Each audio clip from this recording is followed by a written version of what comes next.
नमस्कार, आदाब। मैं अनीस मंसूरी, राष्ट्रीय अध्यक्ष पसमानदा मुस्लिम समाज, पूर्व मंत्री, राष्ट्रीय सचिव समाजवादी पार्टी।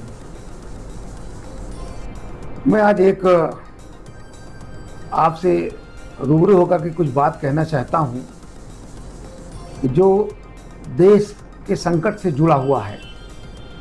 आज देश के अंदर जो संकट मंडरा रहा है और इस संकट का पूर्वाभास हमारे प्रधानमंत्री जी आदरणीय नरेंद्र मोदी जी को हो गया है और उस संकट के अनुमान के मद्देनज़र उन्होंने जो देश की जनता से अपील किया है और अपील किया है कि आप लोग पेट्रोल कम खर्च करें, गाड़ियों से कम चलें, मेट्रो से चलें, ट्रेन से चलें और साइकिल से भी चलें।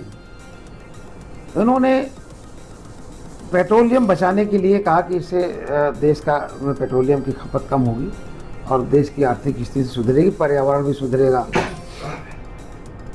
बिल्कुल सही है और अच्छी बात है कि देश को हम जितना देश को बचा सकें, हम देश को दे सकें, हमें वो काम करना चाहिए। लेकिन अफसोस की बात यह है कि एक तरफ प्रधानमंत्री जी सब बातें कर रहे हैं, लेकिन उनके जो मंत्री हैं, उनके विधायक हैं, तो उन सब नेताओं के किसी खर्चे में अभी तक कोई हमें कटौती दिखी नहीं। हाँ, इतना ज़रूर दिखी कि उन लोगों ने साइकिल पे सवार होकर 50 मीटर चला के फ़ोटो खिंचा के डाल दिया कि हम साइकिलिंग कर रहे हैं, लेकिन अभी तक कंप्लीट जो साइकिल से चलना आना वो नहीं हो पाया। और साइकिल को जो समाजवादी पार्टी का चुनाव निशान साइकिल है, माननीय मोदी जी ने उसको ब्रांड बना दिया और साइकिल से चलने के लिए वो कहा जो हमारे नेताजी माननीय मुलायम सिंह यादव जी ने बहुत पहले उन्होंने देश की जनता से ही कहा था कि साइकिल की सवारी आप लोग करिए ज़्यादा से ज़्यादा जितना हो सके। ये स्वास्थ्य के लिए ठीक है, पर्यावरण के ठीक है और आपके आर्थिक स्थिति के सुधार के लिए भी ठीक है। ये नेताजी का पहले का स्टेटमेंट था, नेताजी इसकी अपील करते थे। आज मोदी जी वही बात कह रहे हैं।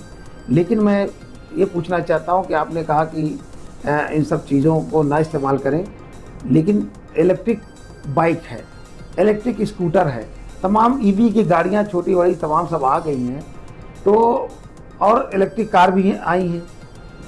मैं प्रधानमंत्री जी से अपील करता हूं कि आप इन इलेक्ट्रिक वाहनों का, इलेक्ट्रिक व्हीकल्स का, जो मोटरसाइकिल से स्कूटी जो आ रही हैं, सबसे पहले इनका जीएसटी नहीं पड़ना चाहिए, जीएसटी ना लें और उसके बाद आरटीओ का खर्चा निष्क्रिय कर दें, शून्य कर दें। और जिस तरीके से उन्होंने सोलर में सब्सिडी दिया है, तो इनको बैंक से सब्सिडी दिलाना चाहिए और बहुत कम ब्याज पर, या तो शून्य ब्याज पर लोन मिलना चाहिए। चलिए, बहुत कम ब्याज पे सब्सिडी देकर लेना चाहिए, तो इससे तो लोगों का भला हो जाएगा।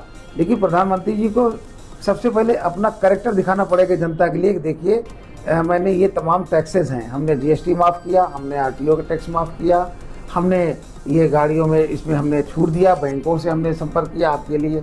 तो ये सब चीज़ें अगर करते तो देश की जनता एक बार अप्रिशिएट करती और कहती कि हाँ ठीक है, प्रधानमंत्री जी अपील कर रहे हैं, उसके साथ जो उनसे हो सकता है वो हमें प्रोवाइड भी करा रहे हैं।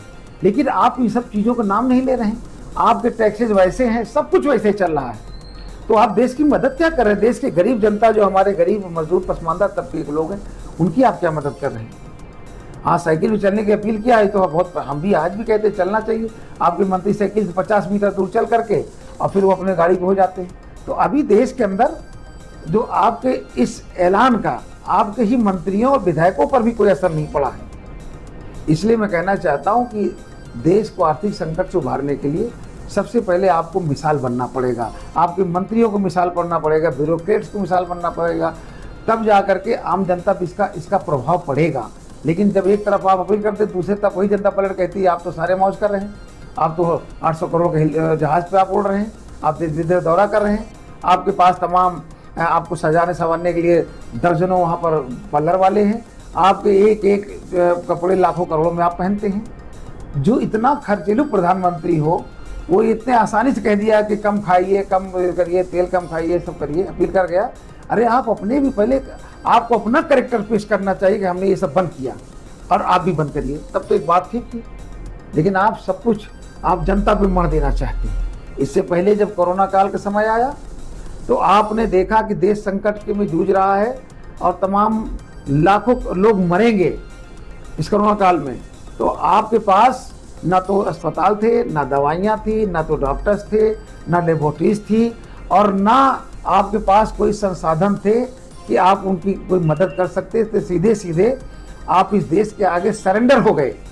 नरेंद्र मोदी जी सरेंडर हो गए और उन्होंने अपने बयान में समय समय पर देश की जनता से अपील किया कि आपको अपनी जान बचाना है तो आप अपने घरों में कैद हो जाइए, घर से बाहर मत निकलिए, महामारी का प्रकोप तेज है। ये तो कहे कि आप फुर्सत पा गए, आपने अंधविश्वास पैदा किया, लोगों से ताली बजवा दिया, थाली बजवा दिया, लाइट जलवा दिया, सब कुछ करके जनता को बेवकूफ़ बनाया आपने। लेकिन आप अपनी कमियों को छुपा ले गए कि जो आपकी जिम्मेदारी थी संकट की घड़ी में आपने जनता का साथ नहीं दिया और जनता को मरने के लिए छोड़ दिया कि आप बच सकते हो तो अपनी जान बचा लो। इस देश के अंदर आपने ऐसा किया। फिर उसके बाद आप हमेशा चुनावी मोड में रहते हैं। हाँ, अरबों खरबों पैसा आप चुनाव में खर्च करते हैं, आप विधायकों को खरीदारी में खर्च करते हैं, देश का पैसा आप अपनी सरकार बनाने के लिए, अपनी कुर्सी बचाने के लिए करोड़ों का कपड़ा पहनते हैं, महंगे महंगी घड़ियां, जूते, चश्मे लगाते हैं। आप उनकी कटौती की बात करते हैं। आपको पहले अपने खर्चे में खुद कटौती करना चाहिए, तब ये बात जनता से करना चाहिए।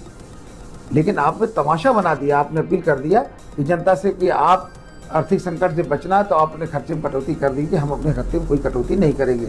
आपके प्रधानमंत्री जी, आपके मंत्री डेली गाड़ी के लश्कर अभी बंद नहीं है, लश्कर से चल रहे हैं। अभी मुझे तो लगता है कि आपके अपील के बाद कभी भी किसी मंत्री विधायक के खर्चे में या जो ब्यूरोक्रेट्स उनके खर्चे में, उनके संसाधन में कोई कमी दिखाई नहीं पड़ी। हाँ, बल्कि फर्जी स्कूटर बैठ करके और साइकिल चला करके वीडियो डाल दिया।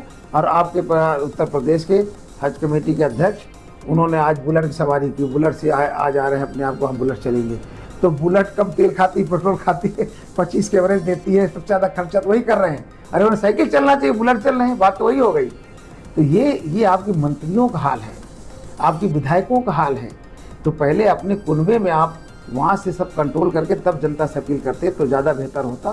फिर भी मैं आपसे ये अपील करना चाहता हूँ कि हम आप संकट की घड़ी में हम देश के साथ खड़े हैं, आपके साथ सहयोग करने खड़े हैं, लेकिन आपको भी जनता के प्रति विश्वास जीतना चाहिए।